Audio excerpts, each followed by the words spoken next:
வணக்கம். வாங்க, இன்றைக்கி அக்ஷய் வீட்டு சமையலில் வெயில் காலம் சம்மர் ஸ்டார்ட் ஆகிடுச்சு. நமக்கு சம்மர் ஸ்டார்ட் ஆனாவே நமக்கு எல்லாத்தையும் நம்ம வெயில் காலத்தில் என்னென்ன செய்ய முடியுமோ அதெல்லாம் செஞ்சு வச்சுக்கலாங்க. கடையில் வத்தல்லாம் வாங்கினோம்னா செம ரேட் விற்கிறாங்க. நம்ம வீட்டிலே கொஞ்சம் கொஞ்சமாக போட்டு செஞ்சுக்கிட்டோம்னாவே நமக்கு ஒரு மலப்பு தெரியவே தெரியாது. ஒர்க் பண்ணுறவங்க கூட ஒரு சண்டேயில் கொஞ்சமாக போட்டு செஞ்சால் ஒரு மணி நேரம் 1.5 மணி நேரம் ஸ்பெண்ட் பண்ணாவே நமக்கு கரெக்டாக இருக்கும். வாங்க, இன்றைக்கி என்ன வத்தல் பார்க்க போகிறோம்னா கூழ் வத்தல், அதாவது காசி வத்தல் சொல்லுவோம் நாங்கள். அது ரவுண்டாக ஊற்றுறதுனால காசி வத்தல் சொல்லுவோம். கூழ் வத்தல், கூழ் வடாம் எது வேணால் சொல்லிக்கலாம். குழந்தைங்களுக்கு கூட பல்லு முளைச்சி அந்த குழந்தைங்களுக்கு கூட இதை நம்ம கொடுத்தோம்னா அவங்களுக்கு அது சப்பி சாப்பிட்றதுக்கு நல்லா வாயில் ஈஸியாக கரைஞ்சிரும் அந்த வத்தல். மற்ற முறுக்கு வத்தல்லாம் கூட போய் குத்திடும்னு சொல்லிட்டு கொடுக்க மாட்டாங்க. இந்த வத்தல் ஆனால் கொடுப்பாங்க. இப்போ வாங்க, இப்போ எப்படி செய்கிறதுன்னு பார்க்கலாம். இப்போ இன்றைக்கி நான் செஞ்சுருக்கிற ரேஷியோவில் நீங்கள் செஞ்சிங்கன்னா உப்பு கொண்டு அளவு நான் போட்ட மாதிரி போட்டிங்கன்னா நல்லா பொறுன்னு வாயில் வச்சா நல்லா கரையிற மாதிரி எண்ணெயும் குடிக்காதுங்க வத்தல். அவ்வளோ சூப்பராக வத்தல் வரும்.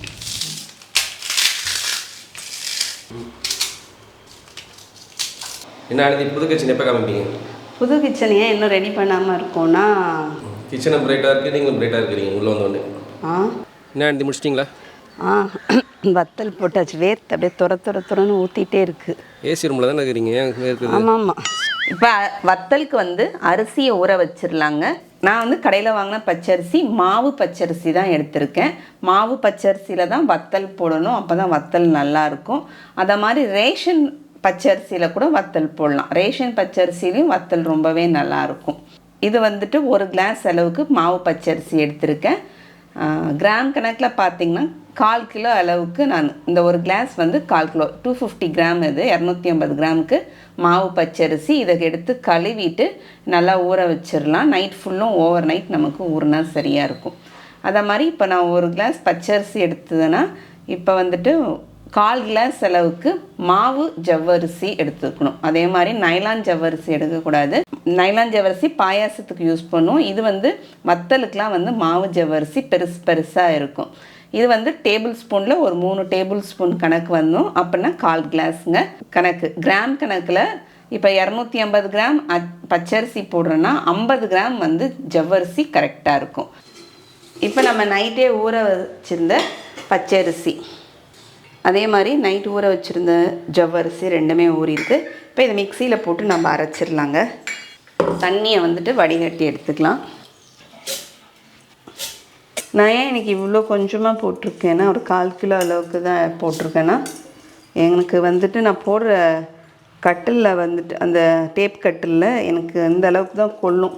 அதுக்கப்புறமா போட்டு அதில் பத்தாது, இடம் பத்தாது. அதனால் நான் இங்கே போட்டிருக்கேன். உங்களுக்கு நல்லா மாடியில் நல்லா இடம் ஃப்ரீயாக இருக்குன்னா நீங்கள் இன்னும் 1/2 கிலோவாக செஞ்சுக்கலாம். ஏன்னா அரை கிலோவாக செஞ்சோம்னா நமக்கு ஈஸியாக இருக்கும். இந்த மாதிரி ஜவ்வரிசியும் நான் நல்லா தண்ணியை வடிகட்டி எடுத்துக்கிட்டேன். இப்போ நம்ம இங்கே 1 கிளாஸ் தண்ணி எடுத்து வச்சுருக்கோம். இதில் ஒரு 1/2 கிளாஸ் அளவுக்கு தண்ணி ஊற்றி அரைச்சிக்கலாங்க.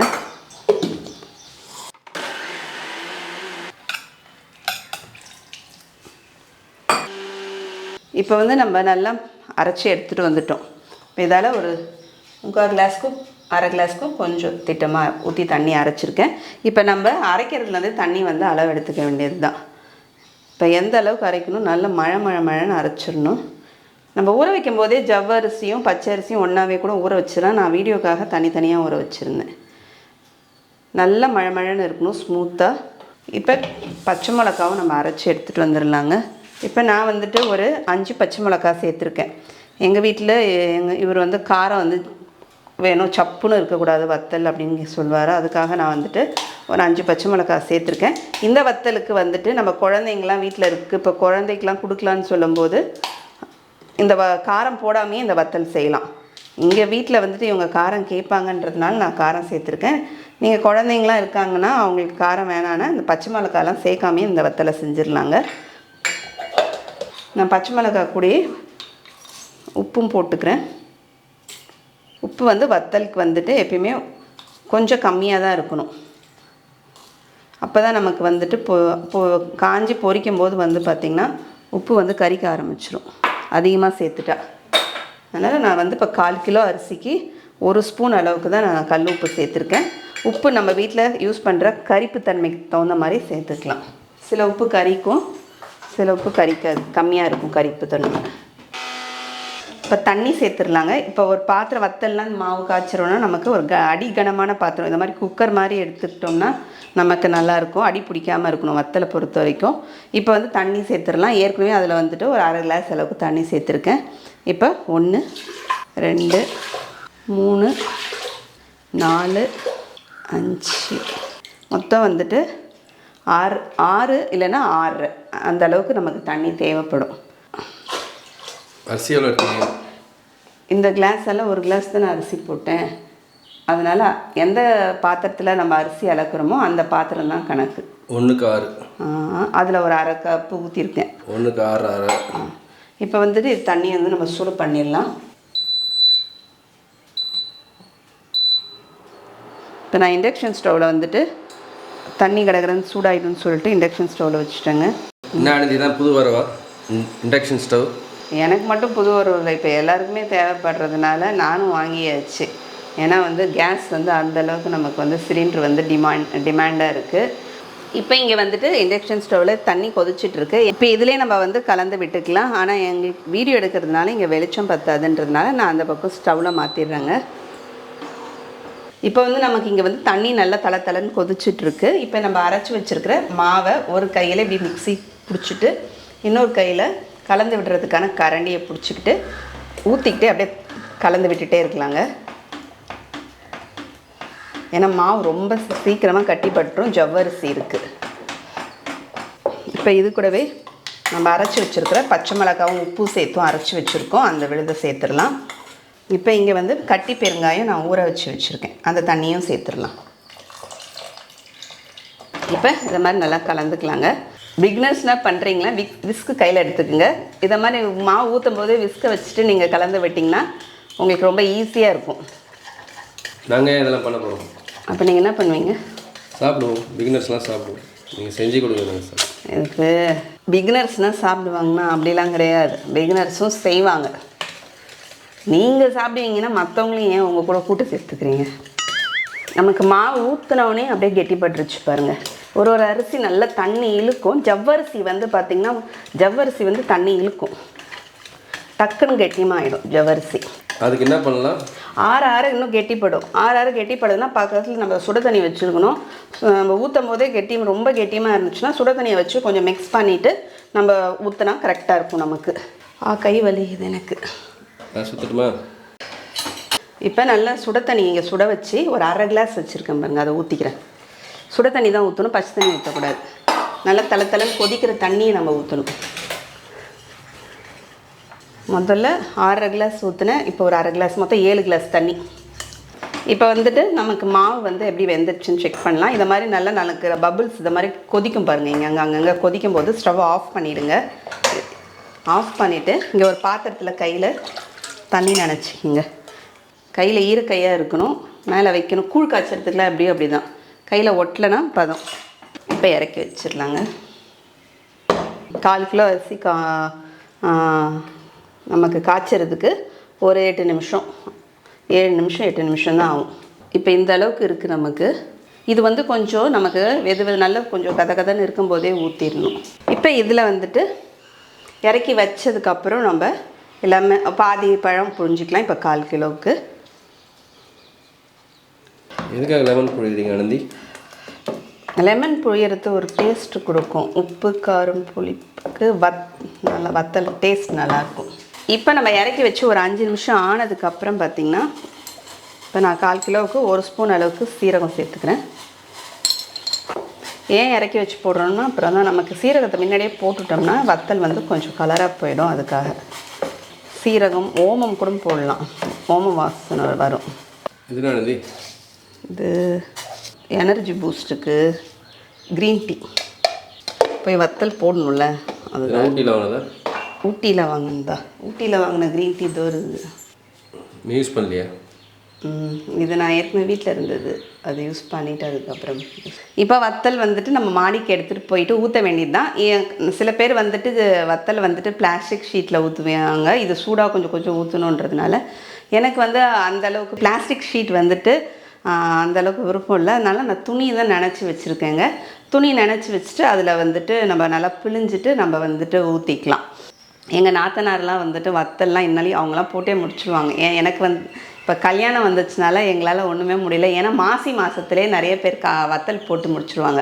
காற்றுலாம் அடிக்காது நமக்கு, அதனால் வத்தல் அப்படியே போட்டுருவாங்க. நாத்தனார்லாம் வத்தல் போடுறதுல பயங்கர எக்ஸ்பர்ட்டு. ஞாயிற்றுக்கிழமை வந்து பிரியாணியில் செய்வீங்க பார்த்தா கஞ்சி காய்ச்சி விட்டீங்க ஆனந்தி. வத்தல் காய்ச்சி ஒரு தடவை மெனக்கெட்டு வத்தலை போட்டு வச்சிட்டோம்னா வருஷத்துக்கு யூஸ் ஆகும். நம்ம வத்தலுக்கு என்னைக்காவது ஒரு நாள் தொட்டுக்கறக்கி நம்ம யூஸ் பண்ணிக்கலாம். நீங்கள் பிரியாணினா அன்றைக்கே செஞ்சு அன்றைக்கே சாப்பிட்டு முடிச்சுடுவீங்க. ஓகே வாங்க மெத்தைக்கு போகலாம். என்ன ஆனந்தி, புது கிச்சன் எப்போ காமிப்பீங்க? புது கிச்சன் ஏன் இன்னும் ரெடி பண்ணாமல் இருக்கோன்னா, இங்கே மேலே வந்துட்டு ரூமுக்கு வந்துட்டு கபோர்டு ஒர்க் பண்ணணும். எப்படியும் கார்பெண்டர் வந்தாங்கன்னா எப்படியும் தூசி ஆகும். அதனால சரி அவங்க வேலையை முடிச்சுட்டு போனதுக்கப்புறம் புது கிச்சனுக்கு வரலான்னு சொல்லிட்டு அதனால் அப்படியே வச்சுருக்கோம். அதனால் அதுக்கப்புறமா 2 கிச்சன்லேயும் மாற்றி சமையல் நடக்கும். கிச்சனும் பிரைட்டாக இருக்குது, நீங்களும் பிரைட்டாக இருக்கிறீங்க உள்ளே வந்தோடனே. இங்கே வந்தீங்க இங்கேயா? அதுக்குள்ளே மாவு நான் தான் சொன்னேன் நான் ரொம்ப கெட்டியமாயிடுச்சு பாருங்கள், ரொம்ப கெட்டியாயிடுச்சு. அதனால் கொஞ்சம் தண்ணி போட்டேன். சரி இங்கே மேலே ஸ்டவ் கிடையாதுன்னு சொல்லிட்டு கெட்டல் எடுத்துகிட்டு வந்துட்டேன். கெட்டல் எடுத்துகிட்டு வந்துட்டு அதில் தண்ணி போட்டு கொஞ்சம் சுட தண்ணியை ஊற்றி கலந்துக்கலாம். இன்னும் இந்த பானைலாம் எடுத்து வைக்கல நீங்கள்? பானையெல்லாம் இன்னும் மேலே லாஃப்டில் போகணும். ஒரு பானையை மட்டும் வச்சு தண்ணி பிடிச்சி இங்கே கிச்சன் யூஸ் பண்ணும்போது பானை தண்ணி யூஸ் பண்ணலான்னு ஒரு பானை தண்ணிக்கு வச்சுக்கலாம். தண்ணி நல்லா கொதிச்சாச்சு. இப்போ நம்ம ஆஃப் பண்ணிவிட்டு இதில் வந்துட்டு அந்த கிளாஸாலே 1 கிளாஸ் அளவுக்கு தண்ணி ஊற்றிருக்கேன். இப்போ ஒரு அரை கிளாஸ் நம்ம வேணுன்ற பதத்தில் தண்ணி ஊற்றி மிக்ஸ் பண்ணிக்கலாம். இப்போ சரியாக இருக்கும். நான் எப்படியும் இதுலேருந்து கெட்டல்லேருந்துட்டு ஒரு 3/4 கிளாஸ் அளவுக்கு ஊற்றிருப்பேன். ஒரு 1/4 கிளாஸ் அளவுக்கு தான் தண்ணி இருக்குது அந்த கிளாஸில். தண்ணி நல்லா வாங்குது. இந்த மாதிரி நம்ம காரி டக்குன்னு இதாகிடுச்சுன்னா நம்ம நல்லா கொதிக்கிற தண்ணியை ஊற்றிட்டா நமக்கு மாவு கரெக்டாக வந்துடும் பாருங்கள். இப்போ ஊற்றுற சரியாக இருக்கும். இப்போ வந்துட்டு நான் வந்து டேப் கட்டரில் தான் யூஸ் பண்ணுறேங்க எனக்கு. அதனால நான் வந்துட்டு ஒரு துணி, இப்போ வந்து வேஷ்டி துணி, இதுக்கு வத்தலுக்குன்னே இந்த துணியை நான் வச்சுருப்பேன். அதை எடுத்துகிட்டு வந்து நனைச்சி நல்லா பிழிஞ்சிட்டு நான் மேலே வந்துட்டு போட்டு விட்டுருவேன். இது வந்து ஃபுல் காட்டன் வேஷ்டி கிடையாது, கொஞ்சம் மிக்சிங்கில் தான் இருக்கும் இந்த வேஷ்டி. இந்த மாதிரி கஞ்சி வத்தலுக்கெல்லாம் ஃபுல் காட்டன் யூஸ் பண்ணாமல் ஏதோ மிக்சிங்கில் துணியை யூஸ் பண்ணோம்னா ரொம்பவே நல்லாயிருக்கும். மாவு வந்து ஒரு பாத்திரத்தில் நான் எடுத்து வச்சுக்கிட்டேங்க. எடுத்து வச்சுக்கிட்டு கொஞ்சம் கொஞ்சமாக நமக்கு வேணுன்றதை எடுத்து ஒரு கரண்டியால் அப்படியே ஊற்றிட்டு கரண்டி வச்சு லேசாக ஸ்ப்ரெட் பண்ணி விடணும். அவ்வளோதான். இந்த மாதிரி ஒரு கரண்டி ஊற்றணும், அப்படியே லேசாக நம்ம ஸ்ப்ரெட் பண்ணி விடணும். ரொம்பவும் போட்டு ஸ்ப்ரெட் பண்ணிடக்கூடாது. இந்த மாதிரி நான் வந்துட்டு அதுக்கப்புறம் நான் ஒரு கரண்டி விட்டால் எங்கள் வீட்டுக்கார் இன்னொரு கரண்டி வச்சு அப்படியே வந்துட்டு மேலே ஸ்ப்ரெட் பண்ணி விட்டார். இன்னும் கொஞ்சம் ஈஸியாக சீக்கிரமாக முடிஞ்சிடும் அப்படின்னு சொல்லிட்டு நான் அந்த மாதிரி கடகடன்னு போட்டு முடிச்சுக்கிட்டோம். ஏன்னா வெயில் ரொம்ப 8 மணியே ஓவர் வெயில் ஆயிடுச்சு. 8-8:15 ஆனந்தி போய் உனக்கு கொடையெல்லாம் பிடிக்கண்ணா. இப்போ எல்லாத்தையுமே போட்டு முடிச்சிட்டோங்க. போட்டு முடிச்சுட்டு நான் என்ன பண்ணுவேன்னா, இப்போ துணி வந்து நமக்கு சைடில் தொங்குற துணி வந்து பறந்துச்சுன்னு வச்சுங்களேன், நம்ம ஊற்றி வச்சுருக்க வத்தல் மேலேயே அந்த துணி போய் காற்றுல வந்து படுறோம். அதனால் வந்து ஒரு கிளிப்பு 4 பக்கமும் போட்டு விட்டுட்டோம்னு வச்சுங்களேன், அது பறக்காது நமக்கு. என்ன முடிச்சிட்டிங்களா? வத்தல் போட்டாச்சு. வேர்த்து அப்படியே துறன்னு ஊற்றிட்டே இருக்குது. ஏசி ரூமில் தானே இருக்கிறீங்க? ஆமாம், சூரியனுடைய ஏசியில் இருக்கிறேன். ஸ்வீட் மாங்காவும் காய வச்சாச்சு. இது நம்ம மெனுவில் சொல்லவே இல்லை, நீங்கள் இன்ட்ரோவில் சொல்லவே இல்லை. நீங்கள் நான் நேற்றே ரெடி பண்ணி வச்சுருந்தேன், வீடியோ ஆனால் எடுக்கல அது, அதனால் சும்மா ஓகே கேட்கலாமா? இப்போ வத்தல் வந்துட்டு நான் காய வச்சு 2 நாள் காய வச்சேங்க. துணியிலே வந்துட்டு போட்டு அன்றைக்கும் காய வச்சேன், மறுநாளும் கொஞ்சம் மின்னல் இருந்ததுன்னா மறுநாளும் நான் ஆயிடுச்சு காய வச்சுட்டேன். இப்போ 2 நாள், மறுநாள் 2ஆவது நாள் தான் எடுத்துகிட்டு வந்து சாயந்தரம் போல் நம்ம வந்துட்டு நாளாக மடித்து அதில் ஃபுல்லும் நம்ம வந்துட்டு தண்ணி தெளிக்கணும். பேக் சைடில் பின்பக்கமாக நல்லா தண்ணி தெளித்து ஒரு 20 நிமிஷம் 1/2 மணி நேரம் நம்ம ஊற வச்சோம்னா எடுக்கிறதுக்கு ஈஸியாக இருக்கும். துணியை வந்து அப்படியே இப்படி லேசாக அப்படி இழுத்தோம்னாவே அப்படியே நமக்கு வந்துட்டு வத்தல் வந்துடும். பிச்சிக்காமல் வரும் வத்தல். இல்லைனா வந்துட்டு அங்கங்கே பிச்சுக்கும். முழுசாக வேணும்னா அந்த துணி அப்படி சைடு 2 பக்கம் நான் இழுக்கிற மாதிரி இப்படி இழுத்துட்டு வத்தல் எடுத்திங்கன்னா நம்ம அழகாக எடுத்துடலாம் வத்தலை. துணியிலே நமக்கு ஒட்டிக்காமல் வத்தல் அழகாக வருங்க. துணியிலேருந்து இந்த மாதிரி வத்தலை எடுத்துட்டு திரும்பியும் எடுத்துகிட்டு போயிட்டு ஒரு 2-3 நாளைக்கு அடிக்கிற வெயிலுக்கு ஒரு 3 நாள் நல்லா காய வச்சு எடுத்து நம்ம ஸ்டோர் பண்ணி வச்சுக்கிட்டா நமக்கு வருஷத்துக்கு வத்தல் நல்லா உதவும். இதை மாதிரி திரும்பியும் நான் கொஞ்சம் போட்டு ரெடி பண்ணி வச்சுக்கணும். இன்னும் போன வருஷம் நம்ம முறுக்கு வத்தல் போட்டிருக்கோம், அதையும் நான் வந்துட்டு ரெடி பண்ணணும். இப்போ வத்தல் வந்து ஒரு நல்லா 2-3 நாளைக்கு நல்லா காஞ்சிட்டு நாங்கள் வந்துட்டு அதுக்கப்புறம் பொரிக்க ஆரம்பிச்சிடும். லஞ்ச் பாக்ஸில் கூட பொரித்து காமிச்சிருப்பேன். ஏன்னா அதுக்குள்ளே இந்த வாளி ஃபுல்லாக இருந்துச்சு வத்தல், அதுக்குள்ளே காலி ஆயிடுச்சு வத்தல். இப்போ ஸ்டவ்வில் வந்துட்டு கடாயில் வச்சுருக்கேன். கடாயில் எண்ணெய் ஊற்றிட்டு இப்போ எண்ணெய் வந்து நல்லா ஒரு காய்ச்சல் இருக்கணும். ரொம்பவும் காய்ச்சினா வத்தல் செவந்து போயிடும், ரொம்ப காய்ச்சாமல் இருந்தாலும் வத்தல் பொரியாது. பிகினர்ஸ்க்காக சொல்கிறாங்க. எண்ணெய்க்கு தகுந்த மாதிரி வத்தலை போட்டு பொரிச்சிக்கலாம். இந்த காசி வத்தலை கரண்டியால் அப்படியே அமுக்கி விடுங்க. அமுக்கி ஊற்றாதான் அது வந்து நல்லா ஈவனாக வந்து பொரிஞ்சு வரும். நல்லா வெள்ளைன்னு வந்திருக்கு பாருங்கள். அதை மாதிரி வாயில் வச்சாலும் நல்லா சாஃப்டாக இருக்கும். நமக்கு கடுக்குனே வத்தல் கண்டிப்பாகவே இருக்கவே இருக்காது நான் இந்த மாதிரி செஞ்சோம்னா.